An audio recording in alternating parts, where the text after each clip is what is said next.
নমস্কাৰ প্ৰিয় দৰ্শক, পুনৰ এবাৰ আপোনালোক সকলোকে আমাৰ এই চেনেলটোৰ এটা নতুন অৰ্থাৎ আধ্যাত্মিক ভিডিঅ'ৰ মাজলৈ সকলোকে স্বাগতম জনাইছো। প্ৰিয় দৰ্শক, সমাগত দীপাৱলী উৎসৱ, গতিকে আপুনি যদি দীপাৱলীৰ দিনা ৰাতি আপোনাৰ ঘৰত বা ওচৰে পাছৰে যদি এই চাৰিপদ বস্তু দেখা পায়, তেতিয়াহ'লে আপুনি নিশ্চিন্ত মনে আপুনি ঘৰখনত থাকিব। আপুনি যদি এই চাৰিপদ বস্তু এইদিনাখন ৰাতি দেখা পায়, তেতিয়াহ'লে আপোনাৰ ভাগ্যৰ দুৱাৰ মুকলি হোৱাটো একেবাৰে নিশ্চিত। আমি আজিৰ এই ভিডিঅ'টো শাস্ত্ৰৰ অনুসৰি প্ৰস্তুত কৰা হৈছে। শাস্ত্ৰৰ অনুসৰি কোৱা হৈছে, দীপাৱলীৰ দিনা যদি নিশা আপুনি এইকেইটা বস্তু দেখে, তেতিয়াহ'লে আপোনাৰ বাবে খুবেই ভাল আৰু আপোনাৰ ঘৰখনৰ বাবে খুবেই মংগল। এই বস্তু চাৰিপতে আপোনাক বিভিন্ন সমস্যাৰ পৰা মুক্ত কৰি দিব চিৰদিনৰ কাৰণে। আপুনি যদি এই চাৰিপদ বস্তু দীপাৱলীৰ দিনা ৰাতি দেখা পায়, তেতিয়াহ'লে স্বয়ং মা লক্ষ্মী আপোনাৰ ঘৰত বাস কৰিব। মা লক্ষ্মী বাস কৰি ঘৰত আপোনাৰ ধন টকা ধান চাউল অন্ন বস্ত্ৰৰ অভাৱ অনাটন সকলো সমস্যা দূৰ হৈ পৰিব। সেইবাবে আপুনি আজিৰ ভিডিঅ'টো সম্পূৰ্ণকৈ চাওক। কোন চাৰিপদ বস্তু দীপাৱলীৰ দিনা নিশা দেখাটো অতি শুভ। ৰাতিটোৰ ভিতৰতে আপোনাৰ ভাগ্য পৰিৱৰ্তন হ'ব। আপুনি দীপাৱলীৰ পিছদিনাৰ পৰাই অৰ্থাৎ ৰাতিৰ পৰাই যি সময়ত দেখিব এই চাৰিপদ বস্তুৰ যিকোনো এপদ হ'লেও আপুনি সেইখিনি সময়ৰ পৰা বুজি ল'ব যে আপোনাৰ ভাল দিনৰ আৰম্ভ হৈছে। আপুনি এক শুভ সময় লাভ কৰিছে, যাৰ দ্বাৰা আপুনি মা লক্ষ্মীৰ অসীম কৃপা লাভ কৰি ঘৰৰ পৰা বিভিন্ন সমস্যা দূৰ কৰিবলৈ আপোনাৰ বাবে এয়া এটা সোণালী সুযোগ। গতিকে আপুনি ভিডিঅ'টো শেষলৈকে চাই থাকিব, তেতিয়াহে আপুনি সম্পূৰ্ণভাৱে জানিব পাৰিব। বহু লোকে প্ৰায় এনে বস্তু দেখা পায়, কিন্তু বহু লোকে এনে বস্তু দেখিলে অৱজ্ঞা কৰে। আপুনি যদি দীপাৱলীৰ দিনা এইকেইটা বস্তু ৰাতি দেখা পায়, তেতিয়াহ'লে আপুনি এটা কাম যেনে তেনে কৰিব। সকলো ঘৰৰ কাম বাদ দি হ'লেও আপুনি এই কামটো যেনে তেনে কৰিব। এই কামটো এই চাৰিপদ বস্তু দেখাৰ লগে লগে যদি কৰিব পাৰে, যিখন ঘৰত কৰিব সেইখন ঘৰেই উন্নতি হ'ব। সেইখন ঘৰৰ পৰাই সকলো সমস্যা দূৰ হৈ পৰিব। সেইখন ঘৰতেই চিৰদিন মা লক্ষ্মীয়ে বাস কৰিব। সেইবাবে আপুনি সম্পূৰ্ণকৈ কথাখিনি জানিলেহে জানিব পাৰিব কি আপুনি কাম কৰিব লাগিব কোন কেইটা বস্তু দেখাৰ ফলত। গতিকে আপুনি ভিডিঅ'টোৰ মাজলৈ আগবঢ়াৰ পূৰ্বে আপুনি মা লক্ষ্মীৰ নাম কমেণ্টত লিখিব। জয় মা লক্ষ্মী বুলি কমেণ্টত ভক্তি মনেৰে লিখিব। লগতে আপুনি মা লক্ষ্মীৰ নামত ভিডিঅ'টোত এটা লাইক কৰিব। আৰু আপুনি জ্যোতিষশাস্ত্ৰৰ লগত জড়িত বিভিন্ন প্ৰতিকাৰ বিভিন্ন নজনা তথ্য যদি জানিব বিচাৰে, তেন্তে আমাৰ এই চেনেলটো ছাবস্ক্ৰাইব কৰি ৰাখিব।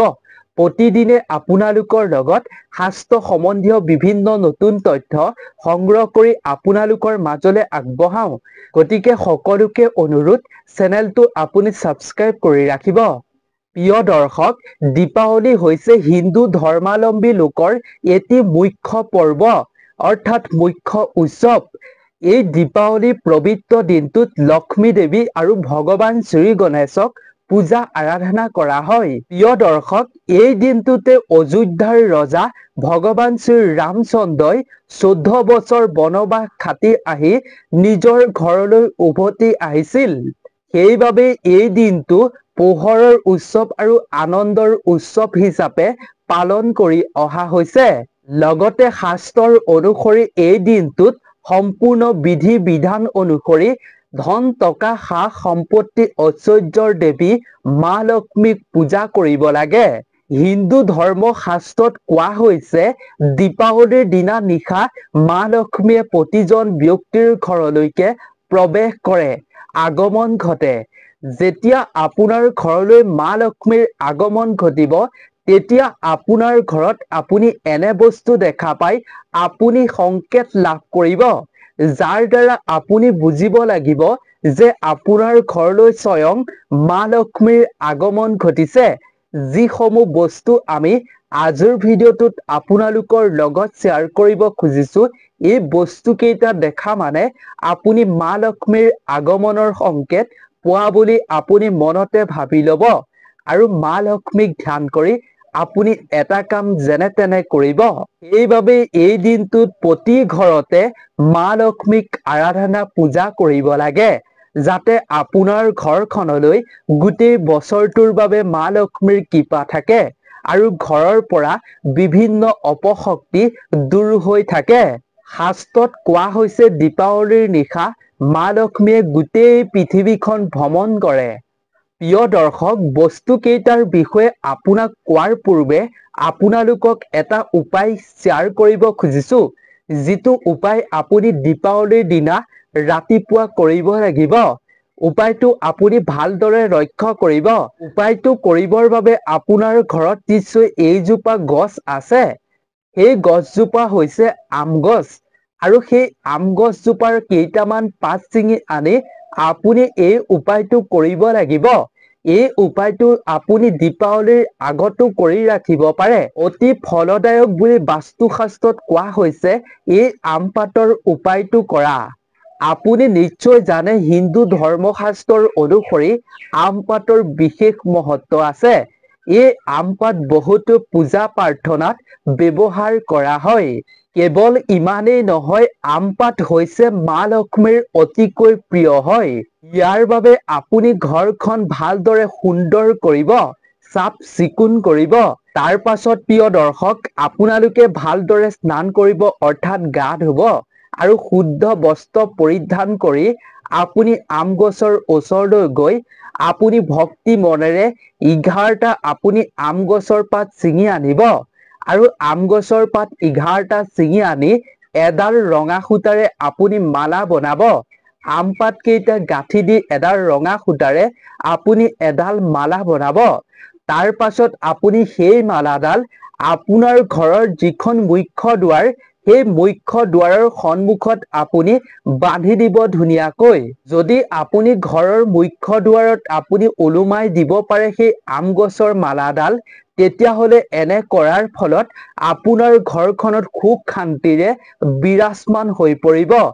ঘৰৰ পৰা ৰোগ ব্যাধি দূৰ হ'ব আৰু এনে কাৰ্য কৰাৰ ফলত অশুভ শক্তি দূৰ হৈ আপোনাৰ ঘৰলৈ মা লক্ষ্মীৰ নিজে নিজে আগমন ঘটিব। সেইবাবে এই উপায়টো আপুনি দীপাৱলীৰ আগতে কৰাটো অতি জৰুৰী। এতিয়া প্ৰিয় দৰ্শক, জানো আহক আমি দীপাৱলীৰ নিশা আপুনি কোন কেইটা বস্তু, কোন চাৰিপদ বস্তু দেখাটো অতি ফলদায়ক।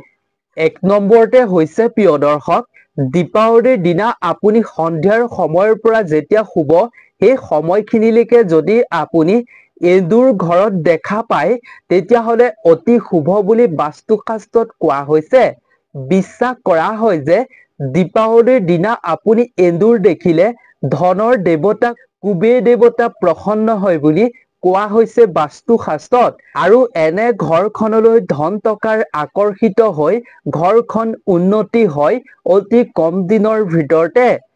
আৰু ইয়াৰ উপৰিও সেইখন ঘৰৰ ব্যক্তিসকলৰ, ঘৰখনৰ সদস্যসকলৰ জীৱনত থকা বিভিন্ন জটিলতা, বিভিন্ন সমস্যা দূৰ হয়।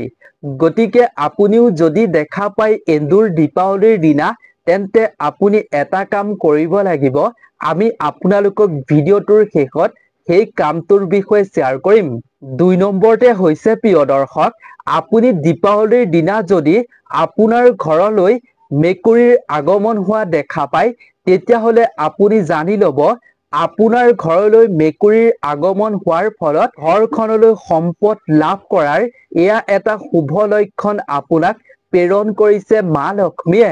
বাস্তু শাস্ত্ৰত কোৱা হৈছে যে দীপাৱলীৰ দিনা ঘৰলৈ মেকুৰীৰ আবিৰ্ভাৱ হোৱা মানে মা লক্ষ্মীৰ স্বয়ং আপোনাৰ ঘৰলৈ আগমন হোৱাৰ এয়া শুভ সংকেত আপোনাক আগতীয়াকৈ প্ৰেৰণ কৰিছে।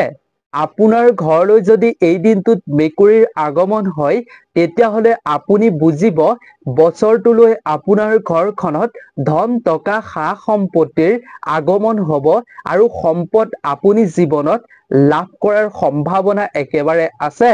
৩ নম্বৰতে হৈছে প্ৰিয় দৰ্শক, বহু মানুহে যদিও কয় ঘৰত জেঠী থকাটো ভাল নহয়, আপুনি নিশ্চয় জানে জেঠী মা লক্ষ্মীৰ প্ৰতীক। গতিকে আপুনি যদি দীপাৱলীৰ দিনা ঘৰত জেঠী দেখা পায় তেন্তে ইয়াক অতি শুভ বুলি কোৱা হৈছে। লগতে প্ৰিয় দৰ্শক, আপুনি যদি আপোনাৰ ঘৰত দীপাৱলীৰ দিনা পূজা কৰাৰ সময়ত পূজা ঘৰৰ চাৰিওফালে আপুনি এটা হ'লেও জেঠী দেখা পায় তেতিয়াহ'লে অতি শুভ, অতি ফলদায়ক বুলি শাস্ত্ৰত কোৱা হৈছে। অনাগত দিনত আপোনাৰ ঘৰখনলৈ ধন টকা সা সম্পদ অহাৰ এয়া আপোনাক শুভ সংকেত মা লক্ষ্মীয়ে প্ৰেৰণ কৰিছে। আপুনি এনে সংকেত পালে ভাবি ল'ব যে মা লক্ষ্মীয়ে গোটেই বছৰটোৰ বাবে আপোনাৰ ওপৰত কৃপা বৰষিবলৈ গৈ আছে। ৪ নম্বৰতে হৈছে প্ৰিয় দৰ্শক, আপুনি যদি দীপাৱলীৰ দিনা দিনতেই বা ৰাতিয়ে ঘৰত যদি আপুনি ক'লা পৰুৱা দেখা পায় তেন্তে অতি শুভ সংকেত, অতি শুভ লক্ষণ এয়া। লগতে প্ৰিয় দৰ্শক, ঘৰত আপুনি য'ত সোণ ৰূপৰ গহনা থয় সেই গহনাৰ ওচৰত যদি ক'লা পৰুৱা দেখা পায় তেতিয়াহ'লে অতি শুভ বুলি, অতি ফলদায়ক বুলি শাস্ত্ৰত কোৱা হৈছে। এনে সংকেত পালে আপুনি বুজি ল'ব আপোনাৰ ঘৰখনত সোণ সম্পদ বৃদ্ধি হোৱাৰ এয়া শুভ লক্ষণ লক্ষ্মী দেৱীয়ে আপোনাক প্ৰেৰণ কৰিছে। লগতে প্ৰিয় দৰ্শক, যদি আপোনাৰ ঘৰত পৰুৱাবোৰ চাদৰ ওপৰৰ পৰা ওলাই আহিছে তেন্তে আপুনি বুজি ল'ব অতি সোনকালেই আপোনাৰ ঘৰখন ধন সম্পত্তি আৰু ভৌতিক বস্তুৰে বৃদ্ধি হোৱাটো একেবাৰে আপুনি ভাল সুযোগ লাভ কৰিবলৈ গৈ আছে।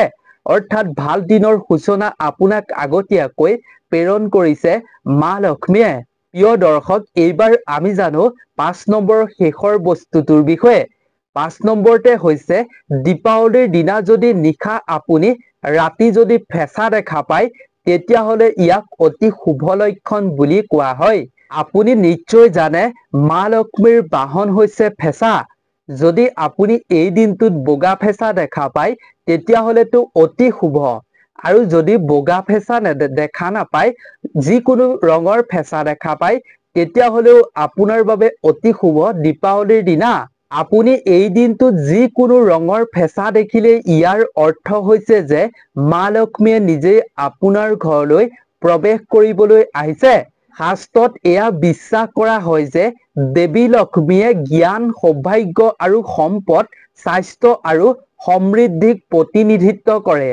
গতিকে আপুনি যদি দীপাৱলীৰ দিনা নিশা বা দিনত এই ৫টা বস্তু দেখা পায় তেতিয়াহ'লে আপুনি বুজি ল'ব ইয়াৰ ফলত আপোনাৰ ঘৰৰ পৰা দৰিদ্ৰতা, বিবাদ, কাজিয়া আৰু আপোনাৰ ঘৰৰ পৰা দুৰ্ভাগ্য দূৰ হোৱাটো একেবাৰে নিশ্চিত। এই ৫টা বস্তু যিজন ব্যক্তিয়ে দেখিব, যিখন ঘৰৰ সদস্যই দেখিব, সেইখন ঘৰ সৌভাগ্যশালী হৈ পৰিব। সেইজন ব্যক্তি মহা সৌভাগ্যশালী যিয়ে এই ৫টা সংকেত লাভ কৰিব দীপাৱলীৰ দিনা। আৰু এই ৫টা বস্তুৰ ৫টা বস্তু আপুনি নেদেখিবও পাৰে, যিকোনো এটা বস্তু হ'লেও দেখা পায় তেতিয়াহ'লেও আপুনি মহা সৌভাগ্যশালী। এই দিনটোত বহু কম সংখ্যক মানুহে এই বস্তুসমূহ দেখা পায়। গতিকে যিসকল ব্যক্তিয়ে যিখন ঘৰৰ সদস্যই এই ৫টা বস্তুৰ এটা হ'লেও দেখা পায় সেইসকলে এটা কাম যেনে তেনে সকলো কাম বাদ দি হ'লেও কৰিবলৈ নাপাহৰিব। সেই কামটো হৈছে আপুনি এই বস্তুকেইটাৰ এটা হ'লেও দেখিলে এমুঠি হাতত চাউল ল'ব আৰু সেই চাউল মুঠি আপুনি সেই যিটো বস্তু আপুনি দেখিব সেই বস্তুটোৰ গালৈ ছটিয়াই দিব আৰু তাৰ পাছত আপুনি মা লক্ষ্মীক জ্ঞান কৰিব, মা লক্ষ্মীক ধ্যান কৰিব, প্ৰাৰ্থনা কৰিব আৰু তাৰ পাছত আপুনি বিচৰা আপোনাৰ মনৰ ইচ্ছা সকলো মা লক্ষ্মীৰ আগত প্ৰকাশ কৰিব। ইয়াৰ দ্বাৰা আপুনি মা লক্ষ্মীৰ অসীম কৃপা লাভ কৰিব। গতিকে প্ৰিয় দৰ্শক, আপুনি এমুঠি চাউল ছটিয়াই দিবৰ বাবে একেবাৰে নাপাহৰিব। লগতে আপুনি এনে বস্তু দেখিলে কেতিয়াও মাৰ ধৰ খেদা কুৰা নকৰিব। আপুনি চাউল মুঠি ছটিয়াব। কেৱল আপোনাৰ কাম এইটো, মাৰ ধৰ খেদাকুৰা কৰিলে লক্ষ্মী দেৱী আঁতৰৰ পৰাই গুচি যাব, আপোনাৰ ঘৰত বাস নকৰিব। গতিকে আজিৰ ভিডিঅ'টো নিশ্চয় আপুনি চাই ভাল পালে। যদি আপুনি ভিডিঅ'টো চাই এটা নজনা কথা জানি উপকৃত হৈছে, তেন্তে আপোনাৰ বন্ধুবৰ্গ পৰিয়ালৰ সদস্যৰ লগতো এই ভিডিঅ'টো শ্বেয়াৰ কৰিব, যাতে তেওঁলোকেও এই দিনটোত এনে বস্তু দেখিলে কেতিয়াও অৱজ্ঞা নকৰে, অৱহেলা নকৰে। এইবাবেই সকলোৰে লগত শ্বেয়াৰ কৰিব আজিৰ ভিডিঅ'টো। গতিকে নতুন এটা ভিডিঅ'ৰ লগত পুনৰ এবাৰ আপোনালোক সকলোকে লগ পাম। আপোনালোক সকলো ভালে থাকক, সুস্থ থাকক, তাৰে আমিও কামনা কৰিছো। ধন্যবাদ।